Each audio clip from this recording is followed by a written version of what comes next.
lectors i lectores, soc Tessa i estic ací per a recomanar-vos un llibre.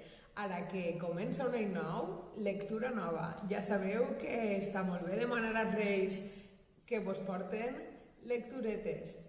Personalment, a mi, un llibre que m'ha agradat molt últimament és Camins dubtosos, de Joan Carles Ventura. És una història que no et deixarà indiferent, es contextualitza al nostre voltant, els paratges vos van a ser ben familiars, així com els seus personatges. I dic personatges no sols perquè siguin literaris, sinó perquè els personatges principals són uns bons personatges que vos van a recordar molt a vosaltres mateixa o a algun amic.